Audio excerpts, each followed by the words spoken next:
l'histoire des idées politiques, où classer le cercle Proudhon? C'est une question difficile.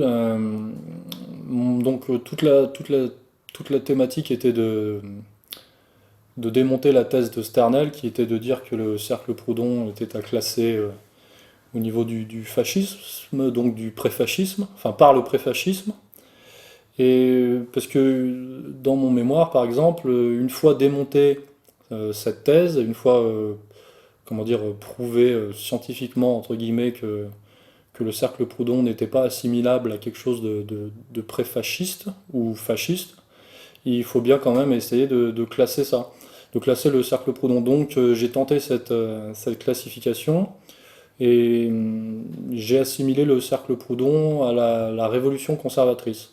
La révolution conservatrice qui est quelque chose un- très peu connu, quelque chose de une sorte de laboratoire, quelque chose d'expérimental. Donc c'est une voie politique au niveau de l'histoire des idées c'est assez riche finalement, d'une certaine manière c'est plein d'espoir et en même temps c'est très peu mis en avant.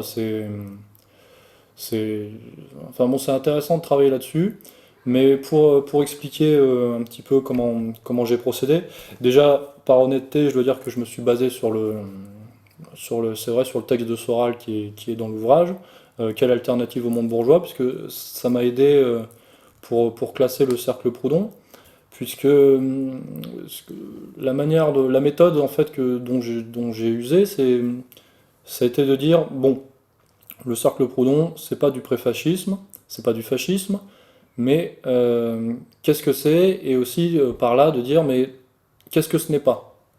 Euh, donc il a fallu j'établisse les lignes des grandes idées, des grands courants. Donc évidemment, le cercle Proudhon, ce n'est pas du libéralisme. Donc on rentre dans les détails dans l'ouvrage. Le cercle Proudhon, donc je le démontre, n'est pas du fascisme. Le cercle Proudhon n'est pas du nazisme, donc à chaque fois j'ai essayé d'expliciter qu'est-ce que le fascisme, qu'est-ce que le nazisme, qu'est-ce que le libéralisme. Et le cercle Proudhon en tant que tel n'est pas du socialisme.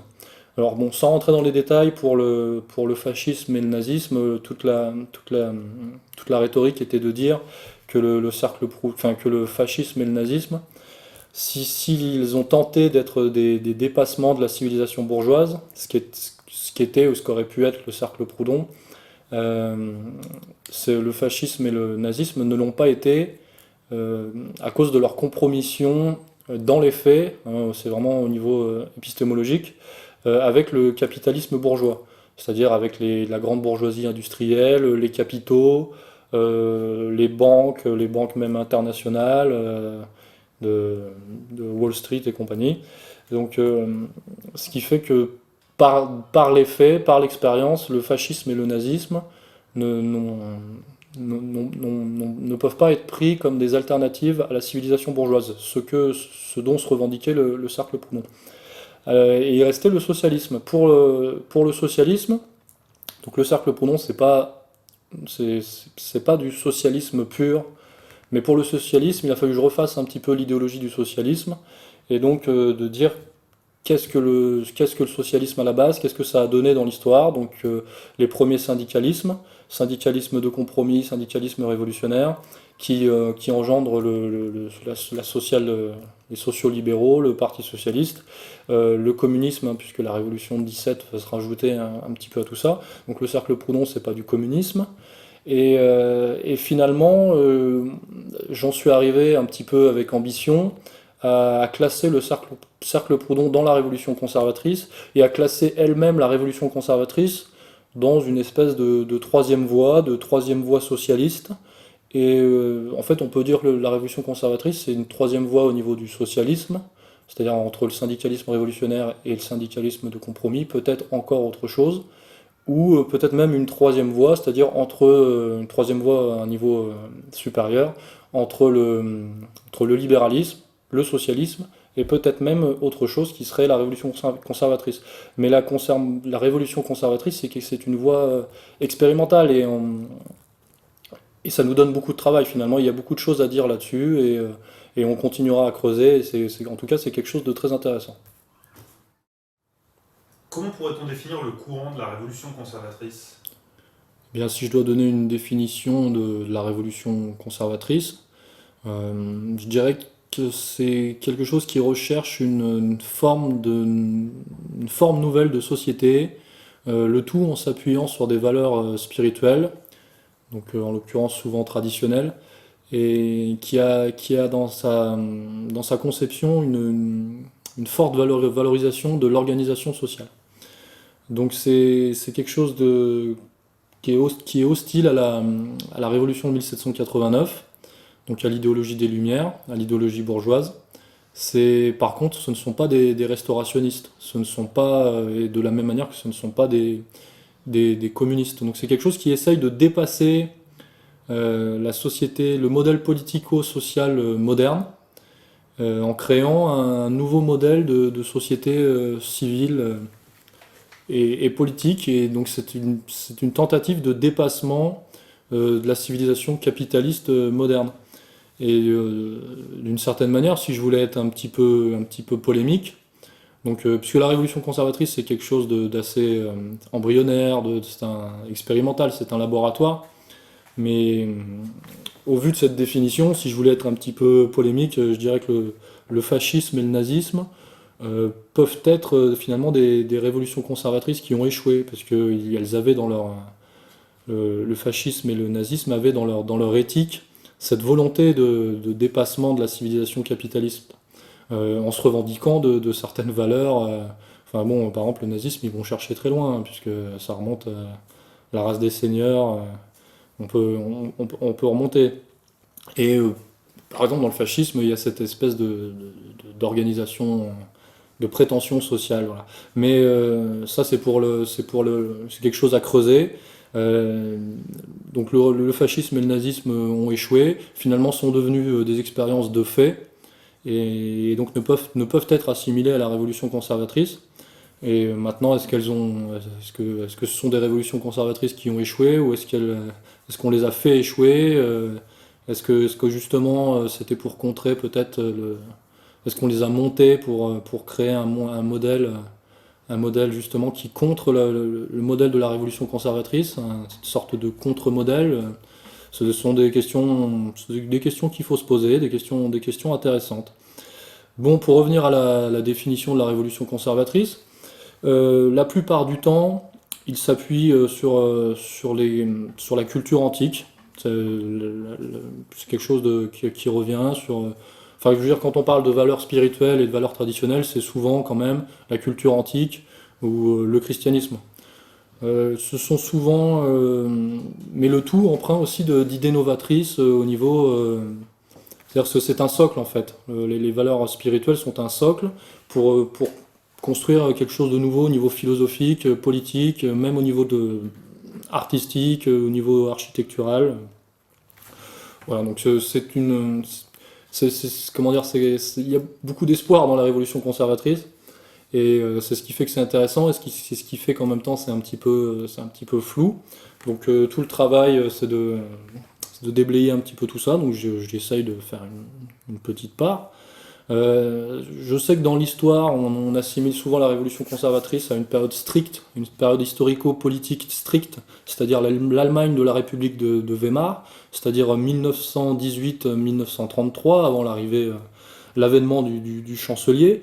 Moi, dans mon travail, j'ai élargi cette période, cette perspective, pour ne pas rester restreint à l'Allemagne, à cette période allemande. C'est-à-dire que j'ai amené ça, j'ai classé le cercle Proudhon dans la révolution conservatrice, et pas une pré-révolution conservatrice. J'ai attesté que le cercle Proudhon avait la volonté de dépasser la civilisation capitaliste moderne, en s'appuyant sur des valeurs traditionnelles. Il y avait une cohésion, une forme sociale. Après, la question c'est, est-ce que le cercle Proudhon a existé ou pas? Le fait est que le cercle Proudhon a existé, mais n'a pas été mis en place au niveau étatique. Donc ça reste quelque chose à creuser, mais c'est quand même pour moi, cette voie de la révolution conservatrice et cet exemple du cercle Proudhon, c'est peut-être une solution, entre guillemets. Voilà. Donc c'est quelque chose d'intéressant à ce niveau-là. Après, effectivement, il y a les limites, hein, je l'ai dit, c'est des problèmes peut-être de cohérence, parce que parfois on classe des auteurs qui ont l'air vraiment éloignés les uns des autres, et on les classe un petit peu dans la révolution conservatrice. Donc il y a un problème d'homogénéisation, mais c'est aussi un problème lié au fait que très peu de gens travaillent dessus. Hein. On parle très très peu puisqu'on est toujours dans les mêmes clivages, les mêmes carcans, même au niveau des spécialistes. Donc voilà ce que je pourrais dire sur la révolution conservatrice. Quelles sont les principales figures de la révolution conservatrice? Oui, alors, donc effectivement, comme je viens de dire, comme j'ai dit précédemment, on classe parfois des auteurs qui paraissent vraiment, vraiment éloignés l'un de l'autre dans la révolution conservatrice. Alors, pour donner un exemple, des gens qui sont parfois affiliés par certains auteurs à la révolution conservatrice, j'ai préparé une petite liste, hein, pour donner un ordre d'idée. Donc on affilie parfois à la révolution conservatrice des gens comme Carl Schmitt, comme Werner Sombart, comme Ernest Junger, hein, certaines personnes comme Evola. J'ai déjà vu citer Dostoïevski et Thomas Mann, mais oui, pourquoi pas, il y a des travaux à faire là-dessus. Je crois que Dostoïevski est peut-être le premier à avoir écrit la terminologie révolution conservatrice. Un des plus fameux aussi, c'est Ernest Niekisch. Ernest Niekisch, qui avait engendré ce qu'on appelle les nationaux bolcheviques. Donc, je ne suis pas un spécialiste des nationaux bolcheviques, mais je pense que dans l'intitulé, on comprend un petit peu pourquoi pas ce rapprochement. Dans la République de Weimar aussi, il y a plusieurs courants, mouvements sont apparus, et on a évoqué les nationaux révolutionnaires. Voilà, donc pareil, quelque chose d'assez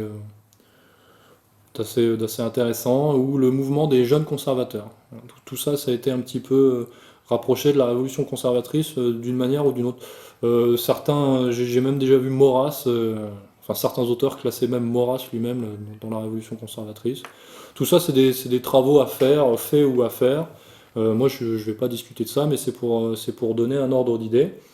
Et dans les auteurs, je crois même avoir vu Orwell, George Orwell. Bon, dans les auteurs présents, là, contemporains, moi, dans mon mémoire, à l'époque, en 2007, j'avais parlé un petit peu de Michéa. Bon, c'est des questions à débattre.